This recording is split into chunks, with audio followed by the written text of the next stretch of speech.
Assalamualaikum warahmatullahi wabarakatuh. Kembali lagi di Koko Channel, channelnya orang optimis. Dengan saya di sini Ike Oktavia. Pada kesempatan kali ini, Bapak Koko akan menyampaikan topik yang sangat menarik, khususnya akhir-akhir ini di bidang usaha, dampak atau implikasi COVID-19. Tetapi sebelum saya memanggil Bapak Koko, saudara jangan lupa untuk subscribe, like, komen, dan klik lonceng notifikasi agar saudara tidak melewatkan video-video selanjutnya. Baik, sekarang mulai saja saya akan memanggil Bapak Koko.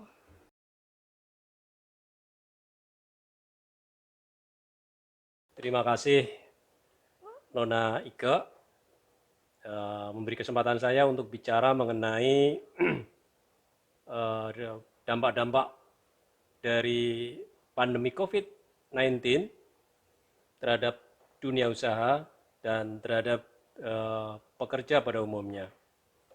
Dan memang masih hangat-hangatnya kali ini menjadi isu internasional bahwa dampak COVID ini berdampak pada multidimensi, bisa sosial, budaya, ekonomi, pendidikan, tanpa terkecuali. Tapi kali ini seperti yang tadi Nona Ika sampaikan bahwa dampak usaha atau dampak COVID-19 ini terhadap dunia usaha memang sangat terasa sekali.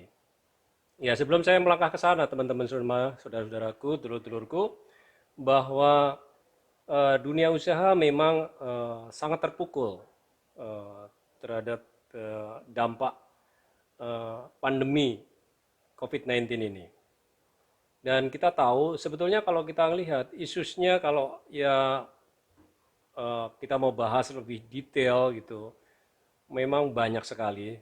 Tapi sebetulnya tidak jauh dari dua huruf, dari dua kata diakhiri dengan dua huruf, yaitu dua huruf U dan huruf R. Kenapa? Karena ya memang dampaknya seperti itu. Di dunia pendidikan, sekolah-sekolah masih pada libur. Kemudian di dunia usaha jelas kita tahu para pengusaha banyak omsetnya turun dan tersungkur, dan banyak juga pekerja-pekerja yang nganggur di PHK. Dan itu faktanya seperti itu. Para pengusaha-pengusaha semuanya juga eh, jadi bingung mengenai hal ini. Tapi jangan khawatir dengan masalah ini. Kenapa? Karena eh, COVID-19 ini pasti akan berlalu, cuman kita tidak mengerti kapan akan berlalunya. Saudara-saudaraku, dulur-dulurku, bahwa dengan dampak COVID-19 ini, aktivitas manusia pada umumnya, masyarakat pada umumnya, itu berubah. Banyakan mereka-mereka pada tinggal di rumah. Dan lucu, kadang juga lucu, jadi plesetan bahwa hidupnya itu di antara dapur, sumur, kasur. Artinya adalah di rumah ya makan, dapur, kasur artinya tidur, kemudian ya sumur, sumur artinya ya bangun tidur mandi, kadang-kadang berjemur. Dan waktunya banyak dipakai untuk main gadget sehingga jari-jari ya diplesetin jadi bisa hancur tuh lama-lama. Oke, tapi jangan berkecil hati. Semua masalah pasti akan bisa diatasi. Saudaraku, dulur-dulurku, bahwa orang dihadapkan suatu masalah pasti akan berpikir, pasti akan berusaha bagaimana menyelesaikan masalah itu. Kita tahu bersama bahwa dunia usaha memang sangat terpukul, ya, terutama eh, para pekerja banyak yang nganggur, para pedagang hasilnya turun, bahkan kehilangan pendapatan. Nah, hal ini betul-betul sangat eh, memprihatinkan buat saudara-saudara kita. Nah, pada kesempatan ini saya akan sampaikan bahwa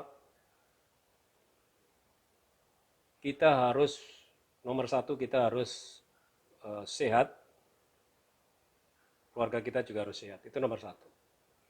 Yang kedua, kita jangan pernah berdiam, kita jangan pernah menyerah bahwa keadaan dan kondisi ini harus kita hadapi. Buat saudaraku, dulur-dulurku yang kurang beruntung, mungkin ada yang kehilangan pekerjaan, PHK, mungkin juga ada yang kehilangan pendapatan kalau mereka pedagang. Tapi yang paling penting adalah kita jangan menyerah. Ya, apapun kondisinya, hidup ini harus kita hadapin. Saran buat teman-teman semuanya,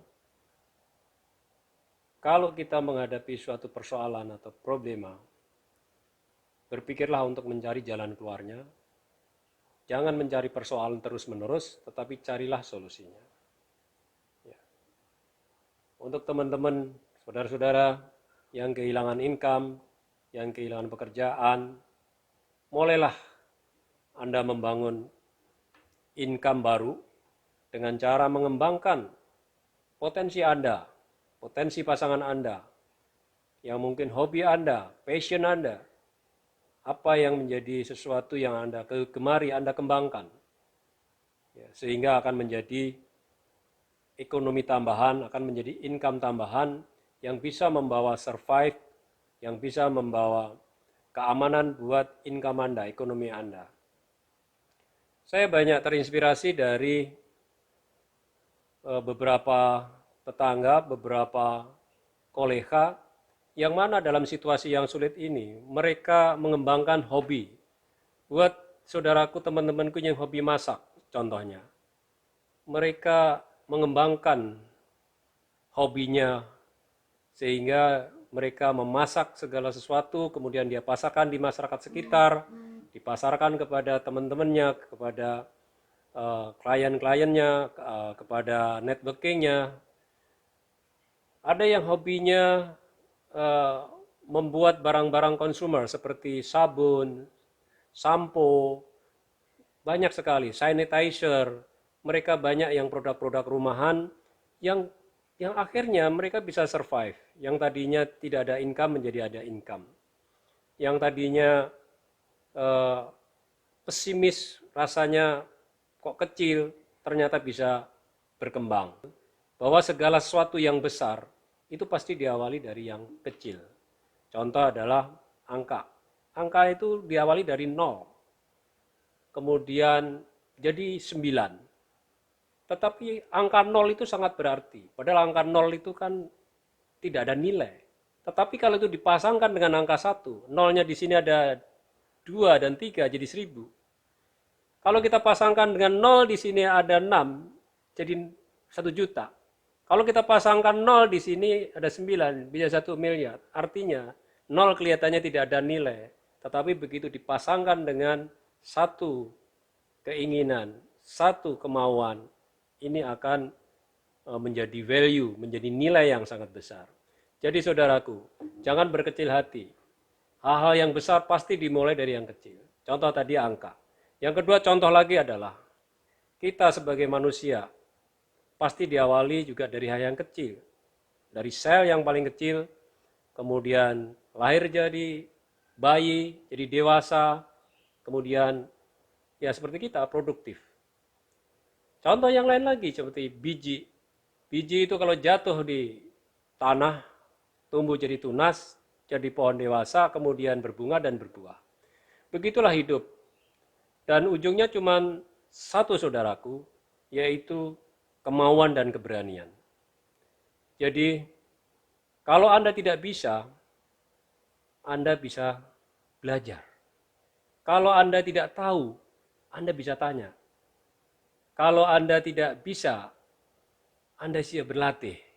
Tetapi kalau Anda sudah tidak mau dan tidak berani memulai, tidak ada yang bisa nolong.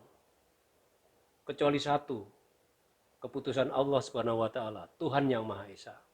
Jadi saudaraku, dalam situasi kondisi COVID-19 ini, pada saudara-saudaraku yang terdampak, yang kehilangan pekerjaan, yang kehilangan pendapatan, jangan berkecil hati. tetap berusahalah, tetap optimis, carilah peluang-peluang yang Anda suka, yang Anda bisa, yang pasangan Anda bisa. Apapun yang Anda bisa kembangkan. Kuncinya adalah Anda berani memulai.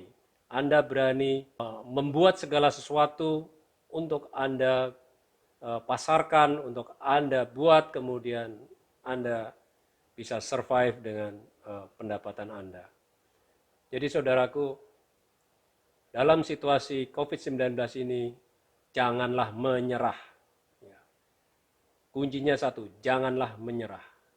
Dan buatlah segala sesuatu yang Anda bisa, yang mempunyai value, yang mempunyai nilai, dan bisa mendapatkan income. Akhir kata dari saya,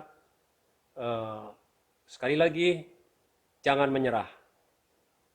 Creating something to build your income. Dan jangan lupa, sebelum video ini saya akhiri, subscribe, kemudian tombol lonceng supaya tidak ketinggalan videoku yang akan datang, dan share ke teman-teman, siapa tahu video ini bermanfaat, insya Allah. Wassalamualaikum warahmatullahi wabarakatuh.